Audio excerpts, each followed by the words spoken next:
Hello, Braylee Parkinson here. I don't know why it looks like my eyes are looking off to the side, but I guess maybe they are. So I wanted to come on here and talk about some of the things that I'm doing with my books. Number one, and I have a little list here because I will just go off on a tangent. So I am rewriting Murderous Meow, which came out earlier this year or late last year, I think. And it has like 4.2 stars, 13 reviews or ratings or whatever on Amazon. I put it in Kindle Unlimited at the time. And I think the book can be better.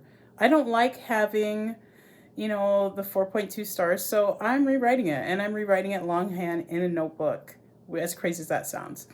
But I'm doing it that way because I feel like I can brainstorm better on paper.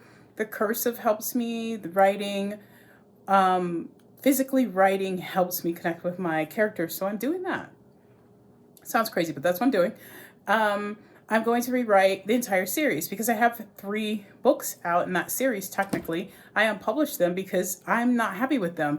And it's not because I didn't do the things that I needed to do for them. It's just that I need to write better stories.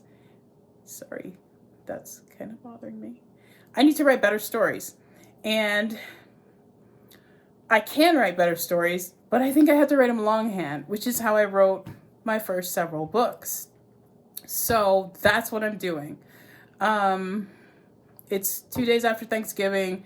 Murderous Meow will be completely rewritten and off to an editor by December 10th.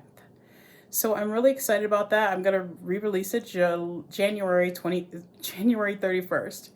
But I'm really enjoying writing in a notebook again. No technology, no dictation, no typing, just me, my pen, and a paper. No distractions, curled up on the couch like I used to when I was a kid. So I'm really excited about that. Also, indie author life. I wanted to talk a little bit about that because I'm frustrated with it. So the indie author space is crowded with a lot of people who want to sell you things. And unfortunately, I have fallen victim to some of that. For example, conferences, tools, things like that. There are so many people in the indie space who want to sell you stuff. And they're trying to sell you the dream of making your 6 figures or 7 figures or whatever, and everything's great. So for example, I'll give you some examples of things that I have wasted money on. Building a big Shopify store cost me a lot of money, thousands of dollars. Buying expensive ads for authors' courses that have done nothing for me. And basically, I've gotten to a point where I'm just kind of stepping away from the whole indie author kind of like lifestyle kind of thing. Let me get all my, here goes the lifestyle. And I'm just writing. I'm just writing and publishing books. I don't care what anybody else is doing. I don't care what anybody has to say. I don't care where they say I should put my books. My books are going to be everywhere. They're going to be on Amazon, Apple, and I will sell them myself too. Everywhere. So I just want to talk about that a little bit because there's a lot of pressure in the indie author world. People go around talking about how much money they make, but often they're not telling you how much money they spent to make it. And so then it gives people the wrong impression. Like, I don't make a ton of money from my books. I did make good money during the pandemic. And I think I've mentioned that me and my husband, we ended up buying a few rental properties during that time, which is great because that income is valuable because my books aren't making any money right now. So, and my husband is a federal worker in the US, so we didn't know what was going on with his job. So I actually went out and I got a full-time job teaching. So I'm teaching 3rd grade full-time. I get up at 5 in the morning, do my whole thing, whatever. And then I work on my books when I'm not at my full-time job, just like I've always done before I ended up going full-time. And honestly, it's so much better because I don't have the pressure of, oh, your books have to make money. They have to make money right now. I can take my time with them. So it actually has been so positive. I'm so excited. And I love the job because it's a school that I wanted to teach at when I first moved to this area, but they didn't have any openings. So it's been really good for me. So that's that. And then also my Patreon, I have started putting more stuff up on that. And now that my books are not in Kindle Unlimited, my backlist is going to be up there. I have very small tiers, like $2 is the lowest tier, $5 is the next highest tier, and then $10. And for $10, you get access to the back catalog. So that's something I'll be doing. And then also posting a little bit more on Facebook. I'll be doing that. But Patreon, Facebook, and YouTube are going to pretty much be it for me. So if you follow on one of those platforms, you'll probably get all the information about what I'm doing. I do send out my newsletter, but I don't want to send it out a ton because honestly, I know how it is to have an email box full of crap. And I don't like it. I know that, like in the indie author space, they say you should send out an email, all this, constantly. And I just don't want to do that. So I'm going to send out an email like maybe once a month. That's it. Because I don't feel like I need to send out emails to people when I have nothing to say, So that's going on. Then I also think I'm going to read my books on here on YouTube, just not a full out audio fancy production, just old fashioned me in a chair reading my books. Why? Because I think that we're getting too far into robotics and AI and everything in the indie author space. We need to still be human. We need to still be feeling the story. And that's part of the reason why I'm writing in a notebook, like the whole first draft in a notebook and probably the second draft too. I'm not putting it on the computer, so I absolutely have to.